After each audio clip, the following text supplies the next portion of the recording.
Hello and welcome. Today let's talk about inventory valuation, which is required to be done by cost accountants, CMAs. Actually, this provision was proposed in the last union budget and this change is effective from 1st April 2023, that is FY 2022-23 onwards. Before we delve into inventory valuation, let's first talk about cost accountants. Cost accountants, also known as CMAs, cost and management accountants, are the members of the statutory body, the Institute of Cost Accountants of India, also known as ICMAI. CMAs were earlier known as CWAs, Cost and Works Accountants, when the institute was known as the Cost and Works Accountants of India. But in 2012, the institute was renamed as the Institute of Cost Accountants of India, and thereafter CWAs are known as CMAs. So whether it is CWA or ICWA or CMA or cost accountant, all are one and the same. Now, inventory valuation. It is to find the value of unsold stock at the end of the year, closing stock. Closing stock valuation is crucial because this can directly impact your profit and loss statement. If it is overvalued, it can inflate your profits, and if it is undervalued, it can decrease your profits, which in turn can reduce your income tax liability. It is because of this reason the Income Tax Department has introduced several measures when it comes to inventory valuation. For instance, a few years back, income computation and disclosure standards were introduced, and ICDS too gave us the method of valuation, that is either FIFO, first in first out, or weighted average cost method, which is required to be followed by manufacturers or traders of goods for valuation of their inventory. Next measure, inventory valuation report by CMAs, which is topic of today's video. In some situations, the Income Tax Department can ask you to get this inventory valuation report in Form 6D. And this is to be issued by CMAs in practice. So if you are a qualified CMA and if you are working as an employee, then you can't issue this inventory valuation report. With this basic understanding, let's now talk about this new provision, inventory valuation by CMAs. First, we'll understand whom and when it's applicable, what is role of CMAs here. Then we'll quickly run through this inventory valuation report form 6D and also try and fill some of the statements. So let's start with the question, whom and when it's applicable. Is it applicable to all organizations? As of now, no, it is not applicable to all organizations. But if AO, assessing officer or income tax officer, who assesses the income that you have declared in your income tax return, if she or he is of the opinion that this valuation is necessary, then you could be asked to get this valuation done. But before issuing this direction, you would be given an opportunity of being heard. That is, you would be communicated, for which you are required to submit your response. If AO is not satisfied with your response, or if she or he is still of the opinion that this valuation is necessary, then you have to get this done. And there are 6 parameters when this valuation would become necessary. 1. Nature and complexity of accounts. 2. Volume of accounts. 3. Doubt about correctness of accounts. 4. Multiplicity of transactions. 5. Specialized nature of business activity. Last one, in the interest of revenue. On the basis of these parameters, if AO feels that this valuation is necessary, then you are required to get this done. But before issuing this direction, AO is required to obtain prior approval of Principal Chief Commissioner or Chief Commissioner or Principal Commissioner or Commissioner of Income Tax. And you are required to get this report by an authorized CMA who is part of the panel of CMAs which the Income Tax Department would maintain. And AO, while giving this direction to you, would also specify the time limit within which you are required to submit this inventory valuation report, and maximum time limit here is 6 months. Now, role of CMAs. That is, if someone approaches to you for inventory valuation, what is that you are required to do? One line answer is Obviously, you have to do this inventory valuation considering provisions of various laws applicable to your client and submit this report in Form 6D along with annexure. Let's now talk about this form. For ease of understanding, let's divide this into two parts. Part A, valuation report. Part B, annexure. Part A, valuation report, is a standard format in which you are going to mention that you have examined books of account, conducted inventory valuation, obtained all relevant information, blah blah blah. Give your opinion, affix your signature, mention your membership number and UDIN, unique document identification number, which is required to be generated online. Then part B, annexure. This is basically a set of statements containing detailed information about the inventory valuation that you have carried out. For ease of understanding, let's divide part B into 5 sections. Section 1, information of the assessee. Section 2, summary of financial results. Section 3, quantitative details. Section 4, physical verification and ICDS conformance. Section 5, details of inventory valuation. Let's now go through each of these sections, starting with Section 1, information of the assessee. Here you need to mention address of your client, date of incorporation, nature of business activity, principal products or services. Here you can also specify HSN code or SAC as applicable.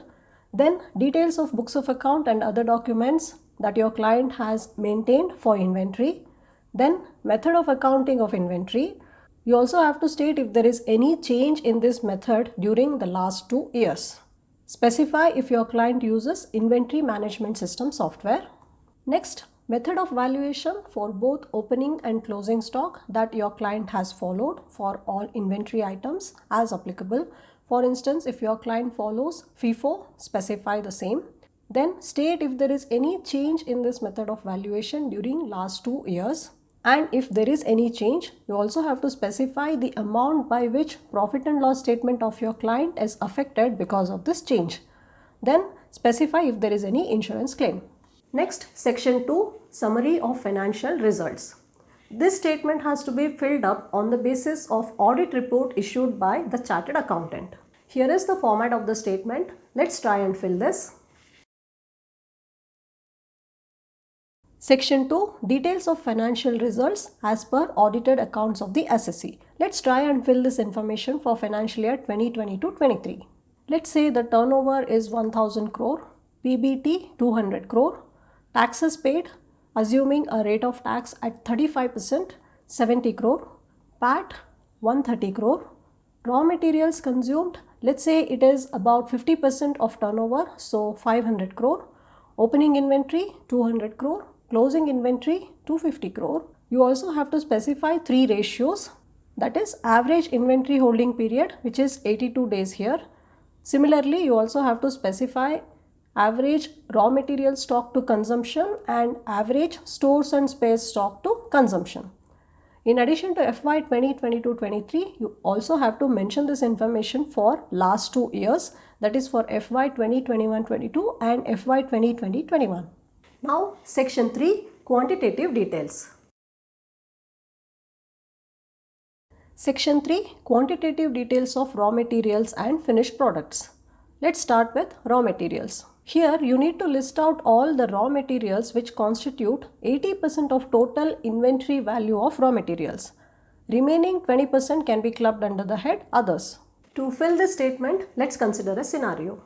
Let's say your client is into manufacture of mobile phones. Some of the key components to manufacture mobile phones would be SoC, system on a chip, battery, camera module, memory module, motherboard and display. Let's say SoC and display together constitute 80%. Considering this scenario, let's fill up this quantitative details. Serial number 1, SoC.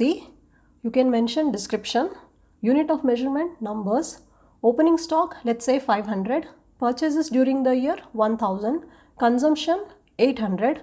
Let's say raw material sold as such is 0, so closing stock here is 700. If you have any shortage, rejection, etc., you can mention it in other adjustments. Similarly, for display, unit of measurement, numbers, opening stock 600, purchases 900, Consumption 900, so closing stock 600. Remaining items can be clubbed under the head Others. Continuing with section 3, you have to mention quantitative details even for items manufactured if your client is into manufacturing. Then items traded if your client is into trading of goods. But here instead of raw materials, you have to mention finished goods, work in progress, stock in trade, etc. If there are any quantitative adjustments, for instance shortage, rejection, etc. can be mentioned here. Let's observe note 2. If your client has any byproduct, then separate quantitative details has to be prepared even in respect of byproducts.